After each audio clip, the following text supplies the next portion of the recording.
সুপ্রিয় দর্শক, আপনারা দেখছেন প্রেক্ষাপট। আজকে এই অনুষ্ঠানে কথা বলার জন্য উপস্থিত রয়েছেন আমাদের দেশের বিশিষ্ট পরিবেশবিদ, সবুজ আন্দোলনের সম্মানিত প্রতিষ্ঠাতা ও চেয়ারম্যান বাপ্পি সরদার। বাপ্পি সরদার, আপনাকে স্বাগত জানাচ্ছি প্রেক্ষাপট অনুষ্ঠানে। আপনি কেমন আছেন? আছি আলহামদুলিল্লাহ। আপনাকেও শুভেচ্ছা এবং পত্রিকাকেও শুভেচ্ছা, আমাকে আমন্ত্রণ জানান। ধন্যবাদ। তো আমরা প্রথমেই একটু পরিবেশ নিয়ে আলোচনা করতে চাই যে আপনি পরিবেশ আন্দোলনের মাধ্যমে, সবুজায়নের মাধ্যমে বাংলাদেশের পরিবেশের জন্য ব্যাপকভাবে কাজ করে যাচ্ছেন। তো আমরা দেখেছি যে বারবার ঢাকা শহর দূষণীয় শহর হিসেবে প্রথম দ্বিতীয় নাম্বারে চলে আসে। তো বর্তমানে কি অবস্থা, বা নতুন অন্তর্বর্তী সরকারের সময় আসলে আমাদের পরিবেশের কতটুকু উন্নয়ন হয়েছে? জি, ধন্যবাদ। আসলে এটা তো একদিনের সমস্যা না, এটা দীর্ঘমেয়াদী একটি সমস্যা। আর এই সমস্যার সমাধানের জন্য অন্তর্বর্তীকালীন এই মুহূর্তে যতদিন ধরে ক্ষমতায় আছে, এটি আসলে পর্যাপ্ত সময় না। আশার বিষয় হচ্ছে আমাদের যিনি বন ও পরিবেশ মন্ত্রণালয়ের সম্মানিত উপদেষ্টা, পাশাপাশি আমরা ঢাকা উত্তর সিটি কর্পোরেশনে আমাদের পরিবেশ নিয়ে কাজ করতেন, তিনি এখন প্রশাসক হয়েছেন। দুইজনই আমাদের কলিগ, আমাদের সহযোদ্ধা। সবুজ আন্দোলনের পক্ষ থেকে আমরা অভিনন্দন জানাই। যেভাবে পরিকল্পনা এবং উদ্যোগ নিয়ে কাজ করা দরকার, এই কাজটি করতে গেলে আসলে আরো বেশি জনসংখ্যা দরকার এবং কানেক্টিভিটি দরকার। ঢাকা শহরে পরিবেশগত যে সমস্যা আছে, এই সমস্যার ক্ষেত্রে যেহেতু পরিকল্পিত আবাসিক সুবিধা এবং নগরায়ণ সুবিধার জন্য যে ধরনের পদক্ষেপ নেওয়া দরকার ছিল, বিগত সময় সেই ধরনের পদক্ষেপ খুব বেশি চোখে পড়েনি। এখন একটা পাহাড় সম সমস্যা, সেখান থেকে সমাধান খুঁজতে গেলে আসলে দীর্ঘমেয়াদী প্রক্রিয়া ছাড়া আসলে কোনো অপশন থাকে না। এই মুহূর্তে ওনাদের কার্যক্রমগুলো আমরা যেটা দেখতে পাচ্ছি, তার ভিতরে উল্লেখযোগ্য বেশ কিছু পদক্ষেপ ওনারা নিচ্ছেন। তবে আমি বলবো যে আরো যারা পরিবেশ নিয়ে কাজ করেন তাদেরকেও এই ধরনের উদ্যোগের সাথে করা উচিত, পাশে নেওয়া উচিত এবং তাদেরও পরামর্শগুলো নেওয়া উচিত। এবং প্রতি মাসে যদি যারা স্টেক হোল্ডার আছেন, পরিবেশ খাত নিয়ে কাজ করেন, তাদেরকে নিয়ে যদি একটা নিয়মিত ধারাবাহিক মাসিক মিটিং করা হয় এবং কোন এলাকায় কি কি সমস্যা আছে সেই সমস্যাগুলো সম্পর্কে কিন্তু ওয়াকিবহাল হওয়া সম্ভব। যেহেতু এখন ঢাকা সিটির কোনো ওয়ার্ডেই কাউন্সিলর নেই, সেই ক্ষেত্রে আমি মনে করি যে এই কাজটিকে প্রক্সি হিসেবে যারা পরিবেশবাদী সংগঠন আছে, সংগঠক আছে, তারা কিন্তু এই কাজটি সহায়ক ভূমিকা পালন করতে পারেন। ঢাকা সিটি কর্পোরেশনের যদি আমরা দূষণের কথা, বিশেষ করে বায়ু দূষণ যদি আমরা বলি, ঢাকা সিটির চারপাশ দিয়ে এবং ঢাকা সিটির মধ্যে পর্যাপ্ত স্থাপনা নির্মাণ করা হচ্ছে। ঢাকা সিটির বাইরে যে সমস্যা সেটি হচ্ছে ইটভাটা, এবং ঢাকা সিটির চারপাশে যে ইটভাটাগুলো আছে সেই ইটভাটাগুলো যেহেতু পরিবেশ সম্মত নয়, যার ফলে আমাদের বায়ু দূষণের মাত্রা বেশি। আর ঢাকা শহরে যেগুলো স্থাপনা তৈরি করা হচ্ছে সেখানে বালু এবং ইট সহ যেগুলো মেরামত করা হয় সেটি রাস্তার উপরে, যার ফলে বাতাসের মাধ্যমে সেটি ছড়িয়ে পড়ছে এবং পরিবেশের জন্য ভীষণ ক্ষতিকর একটা অবস্থার তৈরি করছে। আর উল্লেখযোগ্য আরেকটি বিষয়, সেটা হচ্ছে আমাদের এই ঢাকা সিটিতে যে ধরনের নাগরিক সুবিধা থাকা দরকার, আপনার বায়ু দূষণকে যদি কমাতে হলে পর্যাপ্ত গাছ থাকা দরকার। কারণ একদিকে যেমন আপনার কার্বন ডাইঅক্সাইড উৎপন্ন হচ্ছে, এগুলো বাতাসের মাধ্যমে পুরো নাগরিক জীবন জনবিপন্ন অবস্থার মধ্যে পতিত করছে। এখানে সেই হারে গাছের কোনো আমাদের উদ্যোগ নেই, লাগানোর উদ্যোগ নেই। তো এই ক্ষেত্রে আপনার বায়ু দূষণ বন্ধে অনেকগুলো পদক্ষেপ নেওয়া যেতে পারে। তার ভিতরে ঢাকা সিটির চারপাশ দিয়ে যে খাল বিল নদী নালাগুলো আছে সেখানে একটি সবুজ বেষ্টনী গড়ে তোলা, এবং শহরের চারপাশ দিয়ে যে সকল বিশেষ করে ইটভাটাগুলো আছে সেই ইটভাটাগুলো বন্ধের কথা আমি বলবো না, আমি কখনোই বন্ধের পক্ষে না। তাদেরকে পরিবেশ সম্মত টেকনোলজি দেওয়া এবং তাদেরকে লোন সুবিধার মধ্যে আনা, অর্থাৎ সহজ শর্তে ঋণ সুবিধা। কারণ আজকে যদি আমার তাদের ইটভাটা বন্ধ করে দিলে যারা বাড়িঘর করছেন সেটাও একটা সংকট। আরেকটা হচ্ছে তারা তাহলে কি করবেন, তাদের এই বিনিয়োগগুলো কি হবে? সেক্ষেত্রে সহজ সমাধান হচ্ছে তাদের পরিবেশগত টেকনোলজি দেওয়া পাশাপাশি তাদের আর্থিক সুবিধার মধ্যে আনা, এটি একটা সমস্যার সমাধান হতে পারে। আর পাশাপাশি আমাদের বায়ু দূষণ বন্ধে যারা বাড়িঘর নির্মাণ করছেন, সেই বাড়িঘর নির্মাণের ক্ষেত্রে আরো বেশি সচেতন হওয়া দরকার। এবং যদিও কাগজ কলমে বলে থাকে বা বিভিন্ন সময় বলে থাকে যে জরিমানা করবে, এটা করবে, ওটা করবে, আসলে দৃশ্যত খুব বেশি কিছু করে না। দায়িত্ব নিয়ে কাজ করা, যেভাবে দৌড়ায় ছুটে কাজ করা, এটির জন্য আসলে রাজনৈতিক ব্যক্তিদের দরকার। এবং যদিও বলে থাকে যে আসলে 54 বছরে তো অনেক রাজনীতিবিদ এসেছে, কাজ করেছে, বিভিন্ন কিছু করেছে, তবে যার যা কাজ সেই কাজটা তাদের দিয়ে করা দরকার। আর সবকিছু মিলিয়ে আমি বলবো যে আরো বেশি প্রয়োজনে খণ্ডকালীন, যতদিন এই অন্তর্বর্তীকালীন সরকার থাকবেন, এখানে অ্যাটাচমেন্ট করে আরো যারা কাজ করতে এবং তাদের শিক্ষাগত যোগ্যতা, একাডেমিক অভিজ্ঞতা এবং সংগঠন সবকিছু মিলিয়ে আমি মনে করি যে উত্তর দক্ষিণ সিটি কর্পোরেশনে যদি পরিবেশ খাতের উন্নয়ন করতে হয়, আরো অন্তত 100 জন ব্যক্তিকে, উত্তর দক্ষিণ মিলায় 50-50 জন ব্যক্তিকে এখানে তাদেরকে কাজে লাগানো উচিত সরকারি প্রজ্ঞাপন দিয়ে। মাঝখানে উত্তর সিটি কর্পোরেশনের সম্মানিত প্রশাসক বলেছেন তিনি যারা ছাড়া, আর্থিক সুবিধা নেওয়া ছাড়া যারা কাজ করতে চান তাদেরকে সংযুক্ত করবেন। আমি বলবো যে একজন ব্যক্তি এখানে নাগরিক ট্যাক্স দিচ্ছে, নাগরিক এখানে সুযোগ সুবিধা পাবে, সেখানে কাউকে বিনা বিনা অর্থে এখানে কেন অন্তর্ভুক্ত হবে? আমরা তো অলরেডি বিনা অর্থে সবাই কাজ করছি। যখন সরকারি কোনো দপ্তরে বা জায়গাতে মানুষ যাবে, অবশ্যই তাদেরকে আর্থিক সুবিধার মধ্যে আনতে হবে, তাহলে মানুষ মন খুলে কাজ করবে এবং আরো কাজের গতি বাড়বে। এবং সেই ক্ষেত্রে একটা সমন্বিত মাস্টার প্ল্যান যেটি দরকার। আর শহরের যদি নাগরিক সুবিধা বৃদ্ধি করার ক্ষেত্রে আমাদের যদি চিন্তা করতে হয়, শহরের চারপাশ দিয়ে যে সকল নদীগুলো আছে তাদের এক্সিট গুলো বের করা এবং ছোট ছোট ব্রিজ নির্মাণ করা। শহরের সাথে চারপাশ দিয়ে যে অঞ্চলগুলো আছে সেখানে যদি আমরা পরিকল্পনা মাফিক যদি ব্রিজ নির্মাণ করতে পারি, তাহলে শহরের ভিতরে যে জনসংখ্যার চাপটি, সেই চাপটি কমবে এবং এক্সটেনশন শহর হিসেবে শহরের চারপাশে আপনার এই মানুষগুলো ছড়িয়ে যাবে এবং অফিসগুলো স্থাপন হবে, যার ফলে শহরের মধ্যে বায়ু দূষণের পরিমাণ কমে আসবে। আর পাশাপাশি আমাদের যদি যে প্রশ্নটি করেছেন এটির সাথে সম্পূরক শহরের নাগরিক সুবিধা নিশ্চিত করার জন্য যদি আমরা বলি, সেটি হচ্ছে আমাদের যে সকল খালগুলো দখল হয়ে গেছে সেই খালগুলো পুনরুদ্ধার করা।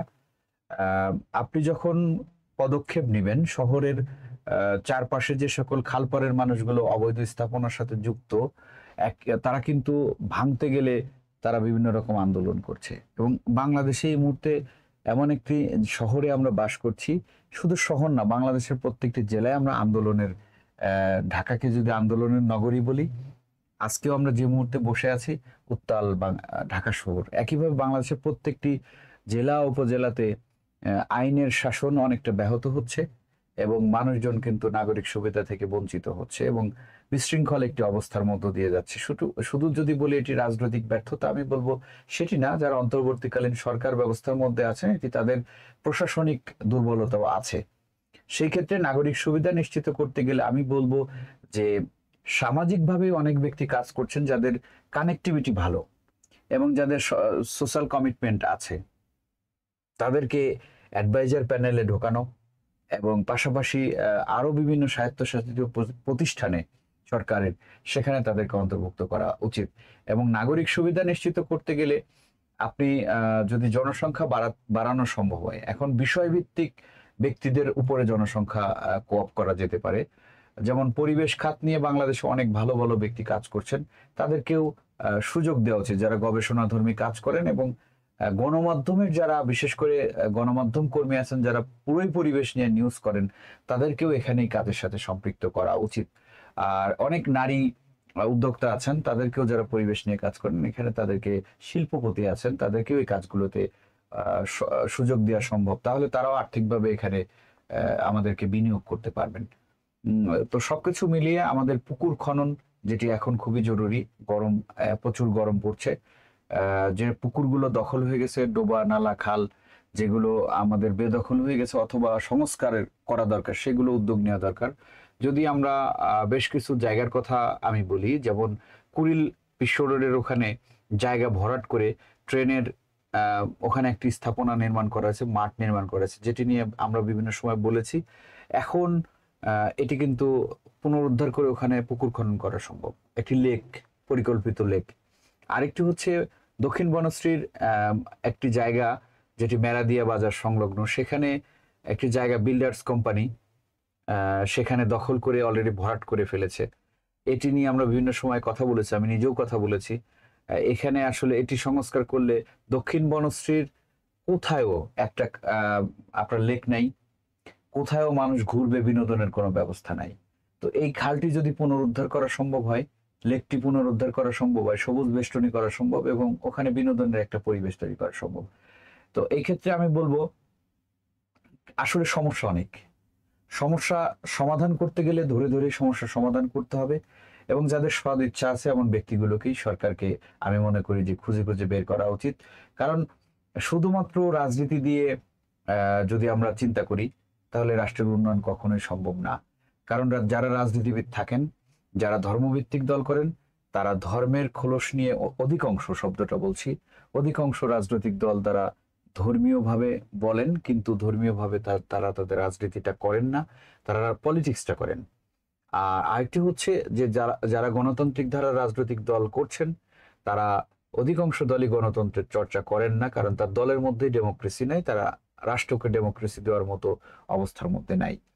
এবং সবকিছু মিলিয়ে আমরা রাষ্ট্রকে, বাংলাদেশপন্থী জনগণের সংখ্যা খুবই কম, তারা এক একজন এক এক পন্থী, বাংলাদেশকে ধারণ করে এমন ব্যক্তির সংখ্যাও বাংলাদেশে কম। তো সবকিছু মিলিয়ে আমরা এমন একটি অবস্থার মধ্যে আছি, আমাদের জন্য অনেক বেশি সুখকর সংবাদ কিংবা আমরা রাষ্ট্রকে অনেক ভালো জায়গায় নিয়ে যেতে পারবো, এই জায়গার ক্ষেত্রে একটি ভালো গোষ্ঠী দরকার। যে গোষ্ঠীটা বাংলাদেশকে যদি উন্নত জায়গায় নিতে চায় তাহলে অবশ্যই বাংলাদেশপন্থী এখানে লিডারশিপ দরকার, যেটি আমাদের এখন বাংলাদেশে নাই। খুবই বাজে পরিস্থিতির মধ্য দিয়ে যাচ্ছে। যেহেতু আমি পরিবেশ নিয়ে কাজ করি, রাজনীতির বিষয়ে আমি যেহেতু কোনো দলের সাথে সম্পৃক্ত নই, অনুসারীও নই, আমি বাংলাদেশকে ভালোবাসি, বাংলাদেশকে ধারণ করার চেষ্টা করি। আমি বলবো যে রাজনীতির থেকেও পরিবেশ খাত সব থেকে গুরুত্বপূর্ণ, কারণ এই পরিবেশ খাতের সাথেই আমাদের মাথা অতিরিক্ত গরম, অতিরিক্ত আবেগ, এটার সাথে পরিবেশও জড়িত। তো সবকিছু মিলিয়ে আমাদের অর্থনৈতিক সম্ভাবনা প্রচুর, এখানে সৎ মানুষের অভাব এবং বিগত এখন যারা নেতৃত্ব দিচ্ছেন, বিভিন্নভাবে যারা রাজনীতির টাইম লাইনে আছেন, তারা তাদের অনেক ক্ষেত্রে তাদের নৈতিক জায়গাটা, বিশেষ করে অর্থনৈতিক যে দুর্নীতির জায়গাটা, এই দুর্নীতির জায়গাটার প্রমাণ কিন্তু অনেকেই তারা তাদের নতুন যারা লিড করছেন অনেকে তারা দিতে পারেননি, ব্যর্থ হয়েছেন এবং তাদের দুর্নীতি আমরা গণমাধ্যমে একদম ফলো করে দেখতে পাচ্ছি। তো সবকিছু মিলিয়ে ব্যবসায়ী এবং আমাদের যারা প্রবাসী আছেন তাদের জন্য আমাদের আরো কাজ করা এবং পরিবেশ খাতের উন্নয়নের সাথে আমাদের অর্থনীতিও একদম প্রত্যক্ষভাবে জড়িত। তো সবকিছু মিলিয়ে তবুও আমরা এত কিছুর পরে আশাবাদী। আর আমাদের যে বিনিয়োগ পরিস্থিতি যদি আমরা বলি, সর্বশেষ একটি আমাদের হয়েছে, বিনিয়োগ সম্মেলন হয়েছে, সেখানে আমাদের শুধু প্রেজেন্টেশনটাই আমি বলবো যে স্ট্যান্ডার্ড হয়েছে, কিন্তু খুব বেশি ভালো বিনিয়োগ পরিস্থিতি বা বিনিয়োগ এসেছে, এটা নর্মাল একটা বিনিয়োগ। এটি যে ধরনের কনসেপ্ট বা যে ধরনের প্রক্রিয়া করেছে সেখানে মাত্র 3-4টি রাষ্ট্রের বিনিয়োগকারীরা এসেছে। আমি মনে করি যে খুব বেশি ফ্রুটফুল কোনো কিছু হয়নি এবং এই বিনিয়োগ পরিস্থিতি যেভাবে মাননীয় চিফ অ্যাডভাইজার যে ফেস ভ্যালুর কথা বলেন বা যেভাবে যা, আসলে আমার কাছে মনে হচ্ছে যে এটি লোক দেখানো এবং তার ইমেজের সাথে অনেক কিছু যায় না বিনিয়োগের যে বিষয়গুলো। কারণ রাষ্ট্র এবং ব্যক্তি দুইটা ভিন্ন জিনিস। এখানে রাষ্ট্রে যেহেতু বিভিন্ন মতাদর্শী রাজনীতিবিদরা থাকেন, তারা তাদের স্বার্থ হাসিলের জন্য, ক্ষমতায় যাওয়ার জন্য রাজনীতি করেন। এই পরিস্থিতিতে আসলে সহায়ক ভূমিকা পালন করার জন্য আরো বেশি ব্যক্তিকে আমি মনে করি যে কোঅপ করা উচিত। এবং বিনিয়োগ পরিস্থিতির ক্ষেত্রে আমি বলবো যে অর্থনীতির 100টি অঞ্চল যে বিগত সরকার প্রতিষ্ঠার কথা বলেছেন, আসলে 100টা অর্থনৈতিক বিনিয়োগ অঞ্চল বাস্তবায়ন বাংলাদেশের প্রেক্ষাপটে কঠিন এবং তার জন্য যে ধরনের গ্যাস, বিদ্যুৎ সংযোগ এবং যে ধরনের এলিমেন্টস গুলো দরকার সেটি আসলে কিছুটা অবাস্তবসম্মত। 10টি অর্থনৈতিক অঞ্চলের যে উন্নয়ন পরিকল্পনার কথা বলেছে, আমি বলবো যে 10টিও যদি সত্যিকার অর্থে বাস্তবায়ন করা যায় তাহলে লক্ষ লক্ষ লোকের কর্মসংস্থান সম্ভব। পাশাপাশি আমাদের অর্থনৈতিক পরিস্থিতি যদি ডেভেলপমেন্ট আনতে হয়, আমি বলবো যে যে সকল বাজারগুলো সম্প্রসারণ করা দরকার, এখানে সেই হারে বাজার সম্প্রসারণের জন্য অন্তর্বর্তীকালীনকে বিনিয়োগ করার কতটুকু মানসিকতা রাখেন অন্যান্য রাষ্ট্রগুলো, যেহেতু এটি অনির্বাচিত সরকার এবং আপনার একটি বিপ্লব সংগঠিত হয়ে সরকার গঠন করা হয়েছে, অর্থনৈতিক প্রবৃদ্ধির ক্ষেত্রে এখানে কতটুকু গ্রহণযোগ্যতা তৈরি করতে পারছেন এটিও আপনার দেখার বিষয়। এবং যারা অ্যাডভাইজার প্যানেলে আমাদের পররাষ্ট্র নীতির সাথে এবং আমাদের অর্থনৈতিক বিনিয়োগের সাথে যারা কাজ করছেন, সেই ক্ষেত্রে আমি বলবো যে আমাদের এখানে তারা খুব বেশি যে আমরা দেখতে পাচ্ছি না। এক্ষেত্রে আমি বলবো যে আরো বেশি এফোর্ট দেওয়া উচিত, কারণ নাগরিক তো সকল সুযোগ সুবিধা এবং ট্যাক্স ভ্যাট জনগণ প্রদান করছে এবং তারাও কিন্তু বিগত সরকারও এখান থেকে দুর্নীতি করেছে। এখনো যারা অ্যাডভাইজার প্যানেলে আছেন অনেকের স্বজনপ্রীতির সংবাদও আমরা গণমাধ্যমে দেখতে পাচ্ছি এবং খুব বেশি যে প্রোডাক্টিভ অ্যাডভাইজার হিসেবে তার রোল প্লে করছেন, দু একজন অ্যাডভাইজার কাজ করছেন, অন্যান্য গুলো বয়স হয়ে গেছেন, এনার্জি কম। আমি মনে করি যে ইয়াং জেনারেশনের মধ্যে আরো অন্তত 10 জন অ্যাডভাইজারকে কোঅফ করা উচিত।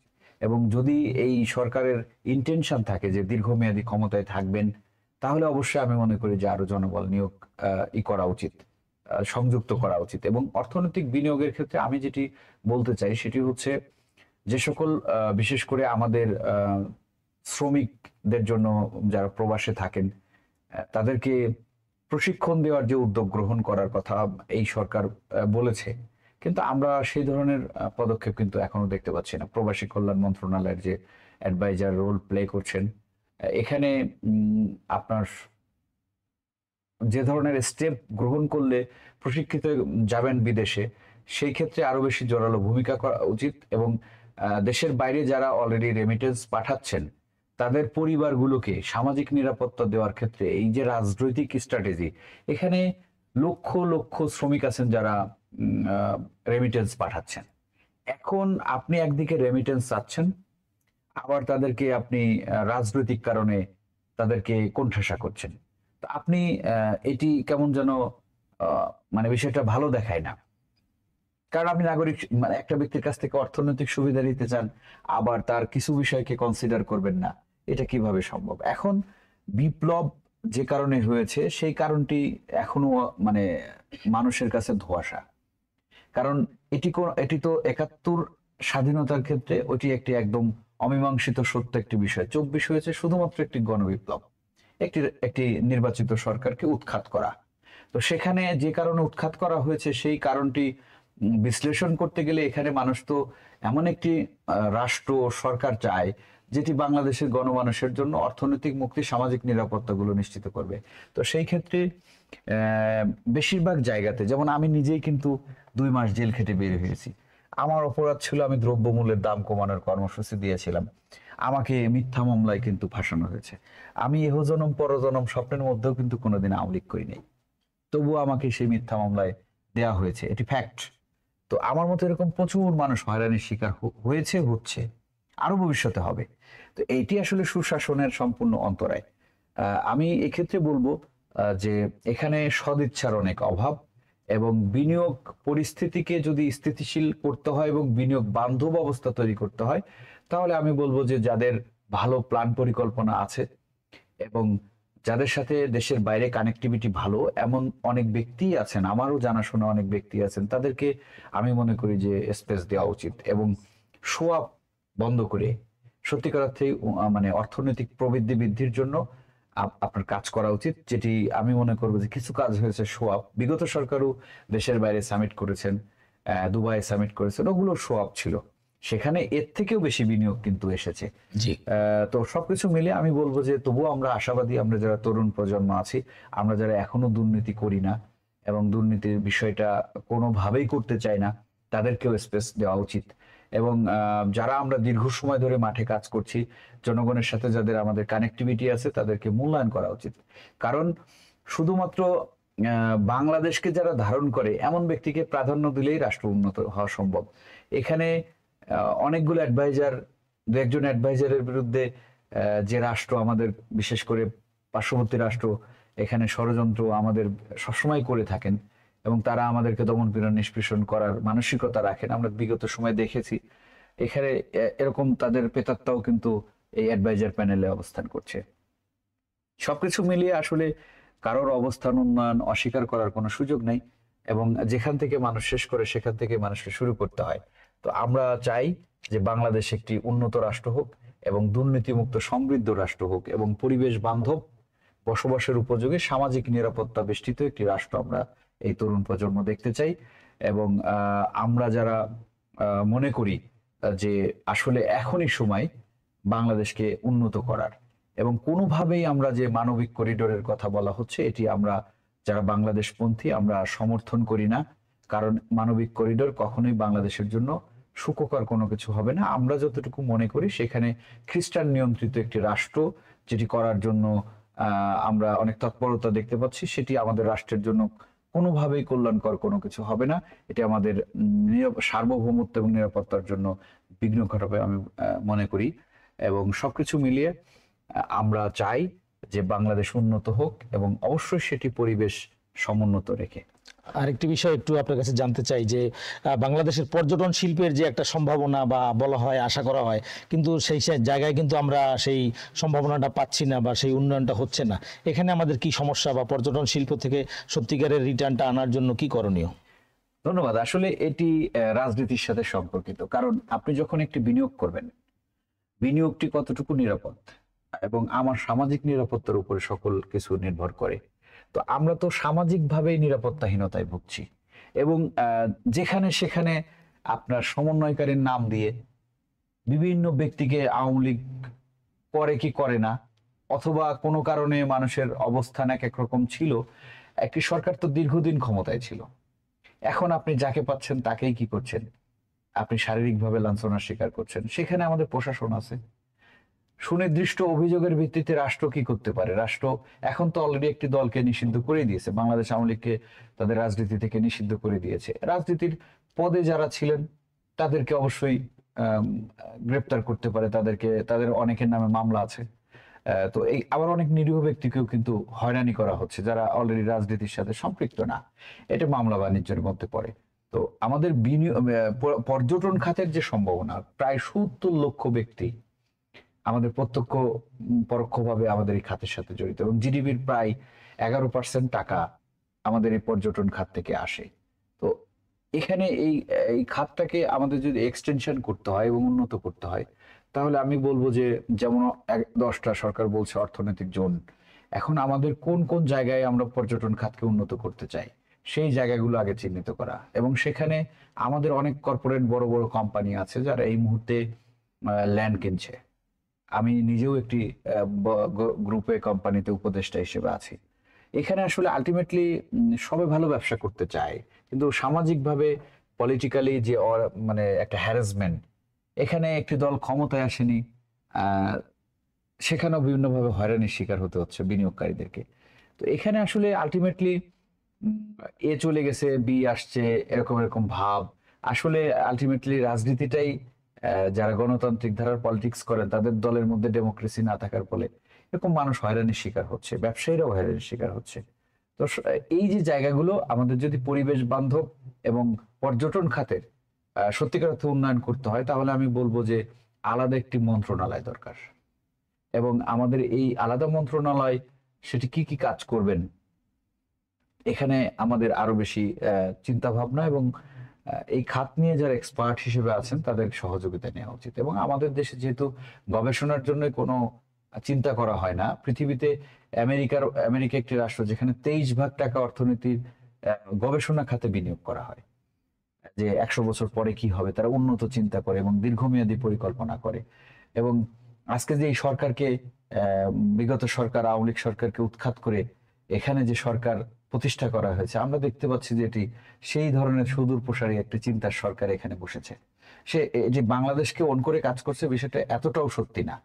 তো সবকিছু মিলিয়ে আমাদের পর্যটন খাতকে এক্সটেনশন করতে গেলে, আমি এই উদাহরণটা দিলাম এই কারণে যে আপনি উন্নয়ন করতে চান, তারা যেমন দীর্ঘমেয়াদী পরিকল্পনা করে একটি সরকার বসিয়েছে বাংলাদেশে, একইভাবে আপনি পর্যটন খাত নিয়ে কাজ করবেন, আপনাকেও তো দীর্ঘমেয়াদী পরিকল্পনা করতে হবে। তো দীর্ঘমেয়াদী পরিকল্পনা বাংলাদেশে কেউ করতে আগ্রহী না, কারণ আজকে 5 বছর আমি ক্ষমতায় থাকবো, আমাকে দুর্নীতি করতে হবে, অনিয়ম করতে হবে, আমার এত পরিকল্পনা করার দরকার নাই। আমি আমার আখের গোছা করতে পারলে সম্ভব। কারণ প্রত্যেকটা দলে নমিনেশন বাণিজ্য হয়, নমিনেশন বাণিজ্য সকল দুর্নীতির মূল কারণ। সকল দুর্নীতির জন্য মূল কারণ হচ্ছে নমিনেশন বাণিজ্য। নমিনেশন বাণিজ্য বন্ধ হোক, রাজনীতি হবে, দেশ উন্নত হবে, পর্যটন খাত উন্নত হবে। তো পর্যটন খাতের যদি এক্সটেনশন করতে হয়, তাহলে আমি বলবো যে আমাদের যারা পর্যটন ব্যবসায়ী আছেন তাদেরকে লোন সুবিধার মধ্যে দেওয়া, এবং সহজ শর্তে লোন সুবিধা দেওয়া। এবং যদি দেখা যাচ্ছে যে শুধুমাত্র তার জায়গা কেনা আছে, জায়গার ভ্যালু কস্টিং করে ফাঁকা জায়গার উপরে লোন সুবিধা দেওয়া উচিত।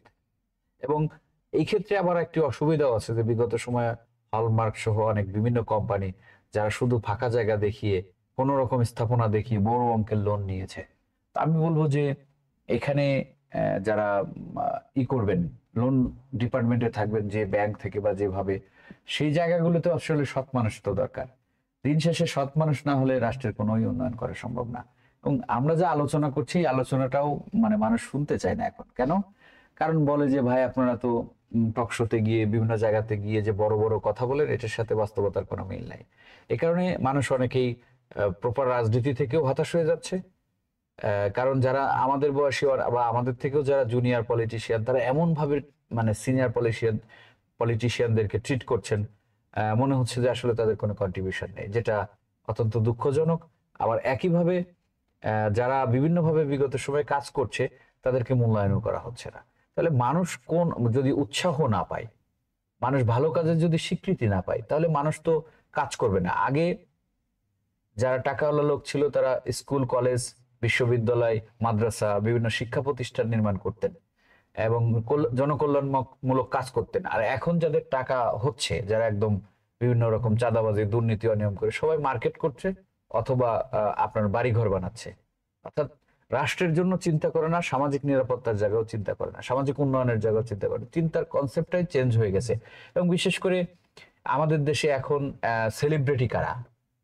সেলিব্রিটি হচ্ছে যে যারা ফেসবুকে, যাদের অনেক ফলোয়ার্স, যারা মানে ফেসিয়াল করছে, তারা সেলিব্রিটি। ঘরের ভিতরে কাপড় উদাম গায়ে পড়ে আছে, তারা সেলিব্রিটি। তো ভালো মানুষগুলো এখন তাদের জায়গা কোথায়?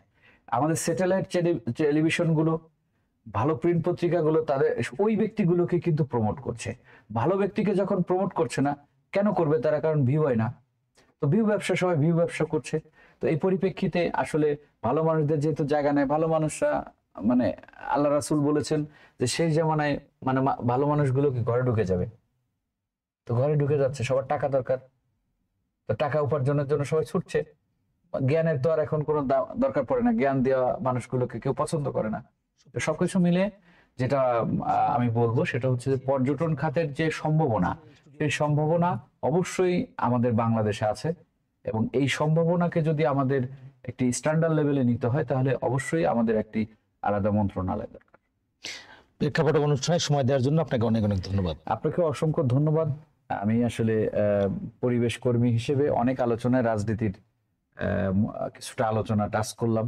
এটি আসলে আমি একজন রাষ্ট্রের নাগরিক হিসেবে আমার বলা, কোনো দল, গোষ্ঠী বা ব্যক্তিকে ইন্টেনশনালি বলা না। আমি বলবো যে যার গায়ে লাগবে এটা তার দুর্বলতা, যার দুর্বলতা সেখানে আমরা সংশোধিত হব, সংশোধন করব। ধন্যবাদ। ধন্যবাদ প্রিয় দর্শক, পরবর্তী অনুষ্ঠানে আবার কথা হবে। সবাই ভালো থাকবেন, সুন্দর থাকবেন। আল্লাহ হাফেজ।